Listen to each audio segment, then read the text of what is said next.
This is Retrospective Facilitation, a podcast for facilitators that want to make their retrospectives even more effective. Listen to industry experts, authors, and executives that advocate powerful retros share their stories and insights on how to reflect, adjust, and become more effective. To receive updates on the latest episodes, subscribe to our newsletter at thisisretrospectivefacilitation.com and win a chance to ask questions to our guests.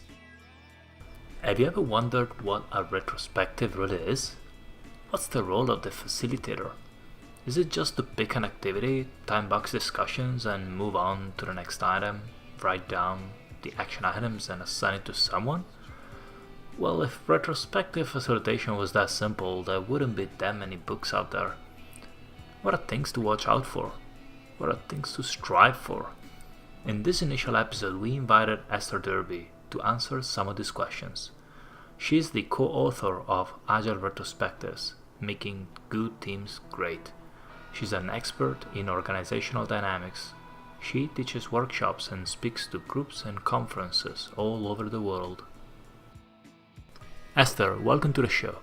Can you tell us, how did you start facilitating retrospectives? So I started my career as a programmer. I wore many hats. I was a team lead. I did some testing. I was a dev manager. And facilitation served me well in all of those roles. So I was actually introduced to facilitation when I was leading Weinberg-style technical reviews. He had a particular style of doing technical reviews that really focused on examining the product, not the person. There was a particular way in which people prepared and brought up issues, and there was a lot of attention to making sure that it was safe for people to actually talk about what was going on in the code without criticizing the person who wrote the code. And so that was my introduction to facilitation, creating a safe place for people to talk about code. The prime directive came from a guy named Norm Kurth, who also worked with Jerry. So it's not surprising that there is some overlap there. What is a retrospective? It's a special meeting that is an opportunity for a team to learn and find agency so that they can take risks on their own behalf and make their own work life better. When talking with people not working in the information technology world, they think about a different kind of retrospective. Art retrospectives, where you look at a body of work, you're looking at the past body of work, I think is another thing that comes up for people. And we are looking at a body of work in a retrospective. It's just a body of the team's work, usually not over an entire career, but over a shorter period of time, so that people can understand patterns. They can understand how their actions are affecting their outcomes and their ability to collaborate, so they can make changes, right? So that they can make their work life more satisfying and enjoyable, and they can make better products for their customers. It's really about continuous improvement with the agency resting in the team. Well, I think the role of a retrospective facilitator is to create an environment and a process so the team can have the discussions they need to have. And I would say that not every retrospective requires a facilitator. Every retrospective requires some facilitation, which can come from within the group, right? So the group can itself facilitate if they have those skills. The ability to think in terms of a process that will help a team think, learn, and decide together is super important. So understanding like the underpinnings of the 5-stage retrospective format, which says that you need a focus, right? And then you gather data. So you're kind of expanding the pool of knowledge. And then you need to converge. So you are looking for insights and making a decision. So most facilitation follows that sort of path where you set a focus, you diverge, and then you converge to a decision that the group will own. And some of the pitfalls are that it's often uncomfortable to do that divergence. So people converge prematurely and they end up with something that is either habitual thinking or not very deep thinking, but comfortable thinking, and they don't really get at the real problems. And I think that's an issue, particularly in cultures that value decisiveness and speed. Right. So part of the facilitation is to slow the group down long enough so that they can actually diverge, create shared meaning, have a bigger picture, and then develop insights and make decisions on the basis of that. What are some of the signs that a retrospective is not working? Some of the signs I look for are there's no outcome, or there's a in air quotes outcome, but nobody follows up on it. The team, because nobody actually really believed in it. They were just voting on something to get it over with. So that would be a sign that it's not working. If there is very unequal participation, so only a few people talk, that's a sign that the retrospective isn't working. If they are always talking about the same thing and never making action, it might be a problem with the facilitation, but it might be an issue with the environment where they just are never given enough time because they are under so much deadline pressure, so they never are able to actually act on anything.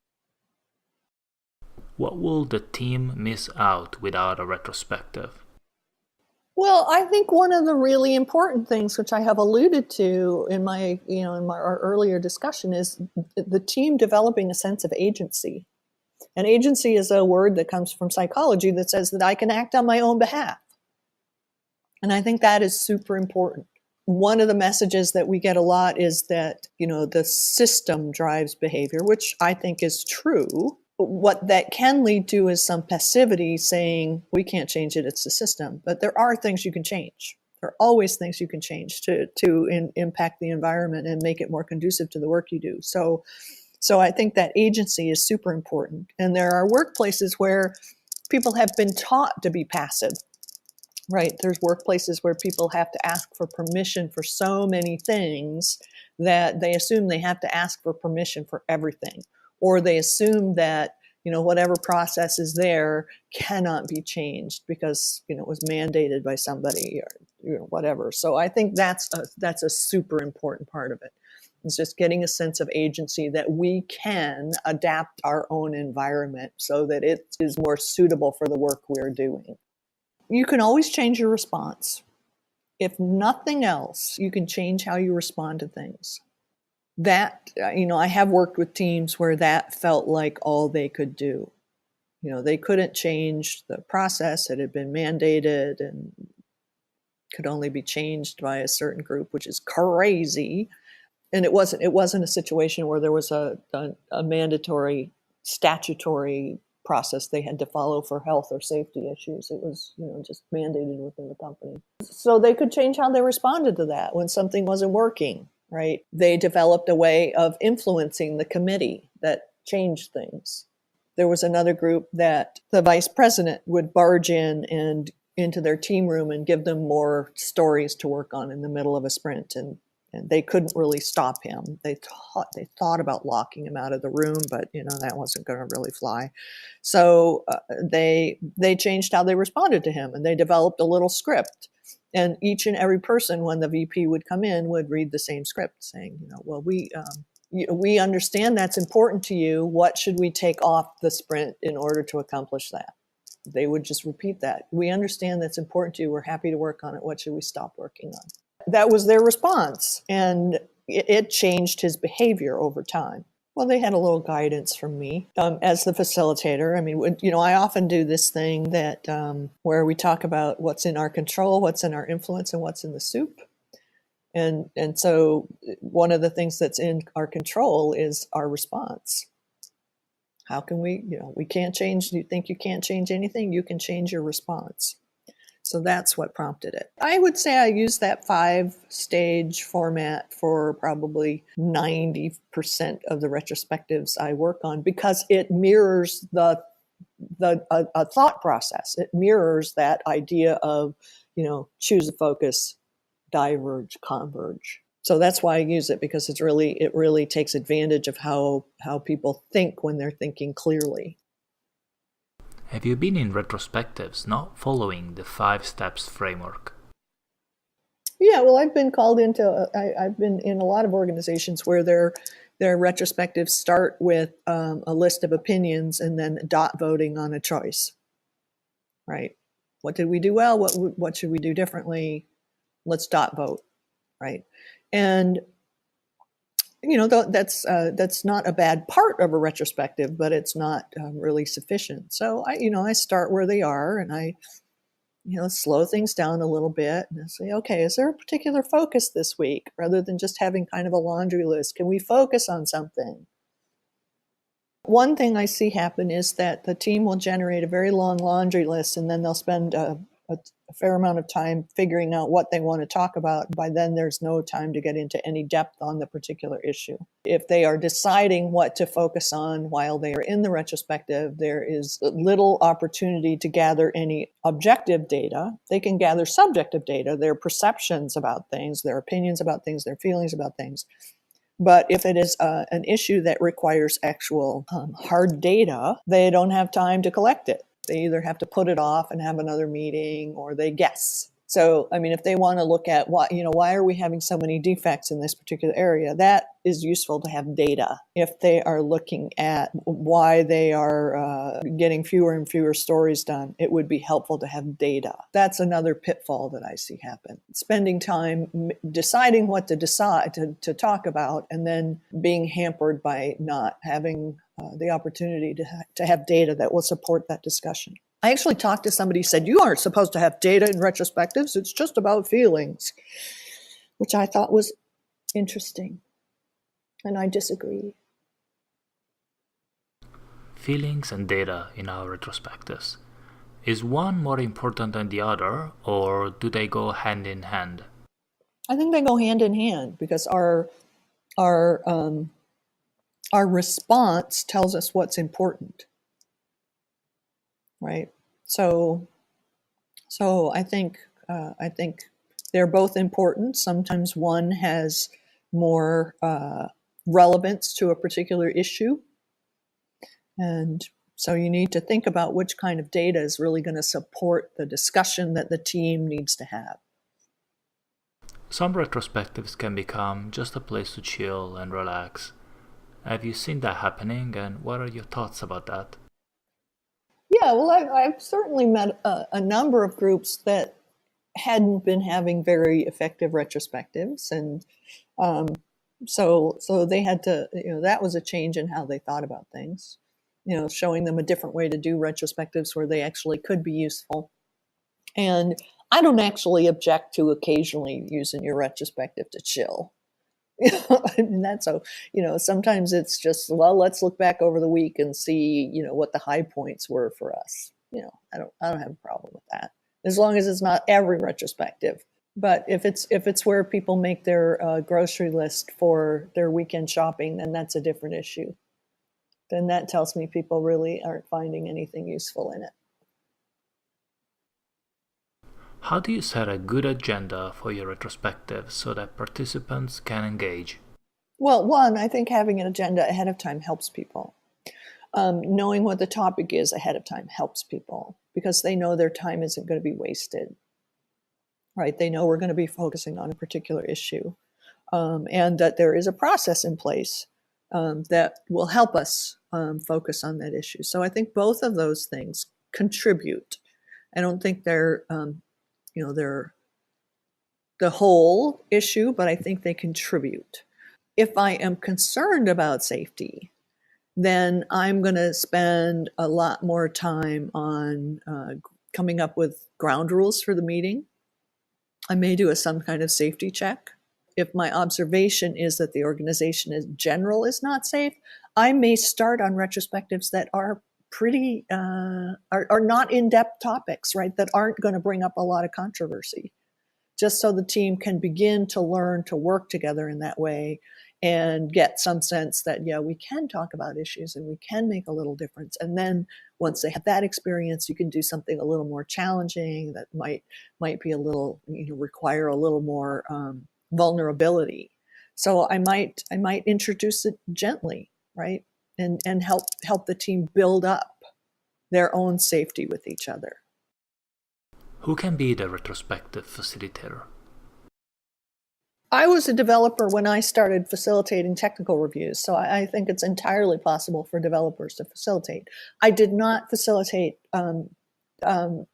technical reviews of my own code, though, right? So that's an issue that people need to pay attention to. Is if you are a participant in the team and you're facilitating, you kind of got to choose a role, right? Because it's very confusing to people when someone is both facilitating and participating. I have seen people do it by making it really, really clear, but I've also seen it really not work. Like, for example, there was a retrospective I observed that a manager was facilitating, and which I think is problematic to start with, which I'll go into in a minute. But he was facilitating, and then it got to the end, and he said, "Well, now I'm going to take off my facilitator hat and put on my manager hat," which was like, man, it just killed everything. Just killed everything. Because then he was telling people what to do. But I think having a manager facilitate can be quite problematic because in many organizations there is deference to managers. People may be afraid to state their real opinion. They may be afraid to be vulnerable because it will show up in their performance review. So I think unless there is a high level of trust, I am reluctant to have the manager facilitate. I would not recommend that in most cases. So what I have seen happen is that team members will rotate facilitation, saying, I don't have a strong response to this, so I'll facilitate this week. And then they rotate, right? They each take a turn doing that, which has some significant benefits. I think there are still people who think that the job of a facilitator is to tell people what to do. So I see that come up. I think having some training is super helpful. I like the technology of participation methods. I think they are flexible. You can use them in a lot of different ways. I prefer that to facilitation training that focuses on techniques. Like, here's a technique to have a decision. Here's a technique to, because if you just have a grab bag of techniques, you don't have any kind of underpinning, right? Technology of participation. That's a set of facilitation methods that came out of the work of the ICA, Institute for Cultural Affairs, which is a community development organization that has done work all over the world. So they have tested these facilitation methods all over the world. That's where I actually base the 5-stage format. It comes out of their work. So that's where its origin is. It just helps people think clearly. Some people think the 5-step approach is too long to fit in 1 hour. What do you think of that? And can you briefly describe the 5 steps? You can fit them in 15 minutes. Yeah, I've heard that. We start by setting the stage, which is basically just saying, here's what we're going to focus on and here's how we're going to work together. Topic and agenda. That doesn't have to take very long. Then gather data, which can be objective or subjective, right? So depending on your topic, that can go fast too, right? You may be reviewing data that you gathered ahead of time. You may be doing a radar chart about how you feel about your technical practices. That can go quite quickly. Generate insights is analyzing the data and also developing some candidate solutions or maybe not solutions, but actions that will move something in a better direction. You can't always solve problems. Sometimes you just work on them. And then decide what to do, which can also go pretty quickly. Then you just close up the retrospective with a retrospective on the retrospective, thank people for their work, and you've done the 5 stages. Esther, can you elaborate on the retrospective on retrospective? Sure. This is a chance to look at, is this meeting working for people? And if it's not, how can we make it better? If it is, what is working for people? And again, this doesn't have to be a big drawn out thing. It can be as simple as, putting up, a poster or a board, if you're doing it virtually, with what helped you learn, what hindered your learning, what's your hypothesis about what we can do better next time. And people will just put their stickies on there in the minute or two before the retrospective ends. So it doesn't have to be a big deal, but it is a signal that everything can be reflected on and improved, including the retrospective. How much time would you dedicate to each of the 5 steps in a 1-hour retrospective? The answer, I think, is it depends, right? So if the group has some issues about how they're working together, I might put in more time on setting the stage. I might put in significant time on coming up with ground rules and agreements. If the issue they're focusing on requires analyzing data, I might put in more time there. If it's looking at a subjective perception about how we're doing on technical practices, that data gathering itself might go really fast, but the discussion about, well, why do you think we're at a 10 on this and why do you think we're at a 2, the generating the insights might take more time. So it depends. Esther, what are some traits that helped you in your work as a facilitator? I think the ability to stay out of the content is super important, because as a facilitator, your job is to be involved with the process and make sure people have a process that will help them think and help them participate equally. It's not to offer opinions about whatever the content of the discussion is. And that's hard, particularly if you are part of the team and you care about what's going on, right? It's really easy to get sucked into the content. I think patience is important, because people think at different paces and you have to account for that. You can't expect everybody to go zipping through it. Some people are going to need more time to process. It's not because they aren't smart. It's just that's the way their brains work. So I think patience is important. Empathy is always important. So that's 3. I don't know if staying out of the content is a superpower, but I think it's super important. As the retrospective facilitator, how do you find the focus for a retrospective? Do you ask the team beforehand, or do you just come up with a topic? Well, I think it depends on how familiar and adept the team is in doing this sort of work together. So, a team that's been doing retrospectives and improving on their own and has found their agency, they are perfectly capable of coming up with a focus. Right, and they may, during the course of an iteration, stick up some post-its with ideas about that, and then converge on something, right? Or put ideas in a box and converge on something. So they're perfectly capable of it. I find sometimes with teams that are not accustomed to working this way, it is super helpful to have an external. Not an external, but have their coach, sometimes their scrum master, if their scrum master is quite capable, choose a focus that will either help the team form or help the team begin to think about how can we actually do this work.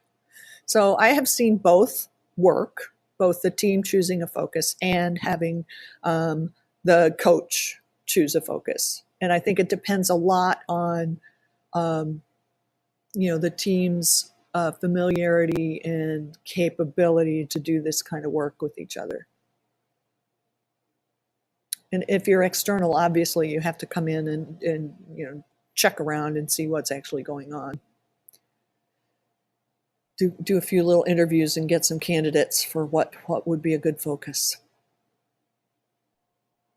What if you pick something to focus the retrospective on, but someone really wants to discuss their item?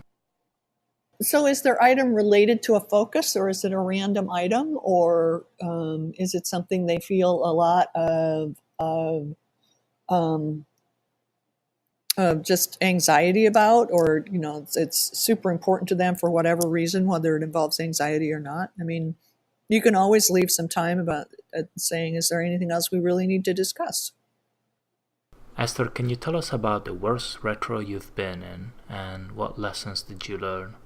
I had a retrospective where it was a big retrospective. I think there were like 40 people there, and including all of the managers, because it was a big release retrospective. And one of the managers, we were doing appreciations, I think, and one of the managers stood up and said, "The wrong people are being appreciated," and stormed out of the room, which was pretty dramatic.